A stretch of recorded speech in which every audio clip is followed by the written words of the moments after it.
अभी तो कमेटी ने अपनी रिपोर्ट दी है और उसका थोड़ा अध्ययन करेंगे, उसके बाद ही मुझे लगता कि उचित कहना होगा। लेकिन इस माननीय सदन में एक बार ने अनेकों बार इस विषय पर चर्चा हुई और चर्चा होने के पश्चात जो व्यवहारिक पक्ष अभी तक देखा गया है उसमें फिर आगे नहीं बढ़ पाए और वहीं रुक गए। उसकी वजह यही है कि प्रदेश में एक बहुत बड़ा वर्ग भी ऐसा भी है जो ये मानता है कि अगर भांग की खेती को हम प्रोत्साहन देंगे तो नशे का प्रचलन नौजवानों में, नई पीढ़ी में और ज्यादा बढ़ेगा। इसलिए मैंने पिछले कल भी विधानसभा के अंदर इस प्रश्न को पूछा कि कमेटी की रिपोर्ट, कमेटी की रिकमेंडेशंस वो एक जगह, लेकिन इसमें हमको इस प्रदेश की जनता की सहभागिता भी करनी चाहिए, उनकी ओपिनियन भी लेनी चाहिए, उनकी राय लेने के बाद आगे बढ़ना चाहिए। मंशा तो उसमें प्रमुख रूप से यही है कि भांग की खेती लीगलाइज तरीके से करें, कंट्रोल्ड एटमॉस्फेयर में करें और आय का एक जरिया बने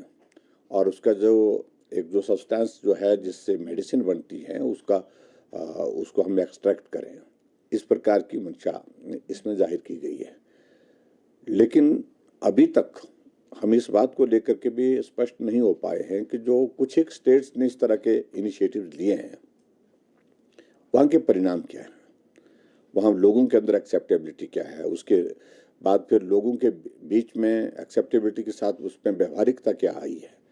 और उसमें रेवेन्यू जनरेशन की दृष्टि से क्या उस स्टेट को हासिल हुआ है और उसके साथ साथ में वहाँ पर लोगों का परसेप्शन उसके बारे में क्या है। इन तमाम इश्यूज को लेकर के एकदम हमको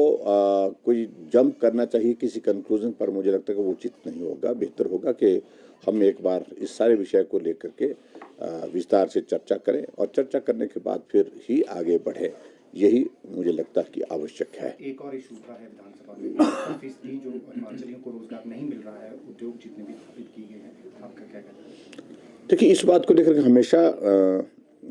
बात होती रहती है और भारतीय जनता पार्टी की सरकार के दौरान भी हमने प्रयत्न किया है इस बात को सुनिश्चित करने के लिए कि जो हमारी जितनी भी इंडस्ट्री लगी है, इंडस्ट्री में जो काम करने वाले लोग हैं उसमें 80% लोग हिमाचल के हों। ये एक बाध्यता भी है उनके लिए, क्योंकि जो भी सारी फॉर्मेलिटी, जो एग्रीमेंट्स वगैरह होते हैं उसमें इसका प्रावधान ऑलरेडी है। लेकिन फिर भी उसके बावजूद भी हमने इस बात को देखा है कि ये उस तरह से इसका पालन अभी तक हो नहीं पा रहा है और कुछ जगह व्यवहारिकता भी है, लेकिन इस पे और ज़्यादा फोकस करने की आवश्यकता है। जो ऐसे टेक्निकल इश्यूज हैं वहाँ पर अगर हिमाचल का कोई नौजवान, हिमाचल का कोई नागरिक नहीं मिल पाता है योग्यता के अनुसार, तो समझ में आता है कि बाहर का आदमी रखना वहाँ पर उचित होगा। लेकिन अवेलेबल जब है तो हिमाचल के ही नौजवान को, हिमाचल के ही आदमी को उसमें प्राथमिकता मिलनी चाहिए, ये मान्यता पहले से है। लेकिन इसको मॉनिटर करने की आवश्यकता है और आज भी अभी तक इस सारी चीज़ को व्यवहारिक रूप से जितना ये ज़मीनी स्तर पर होना चाहिए था उस तरह से अभी तक अमल में नहीं है।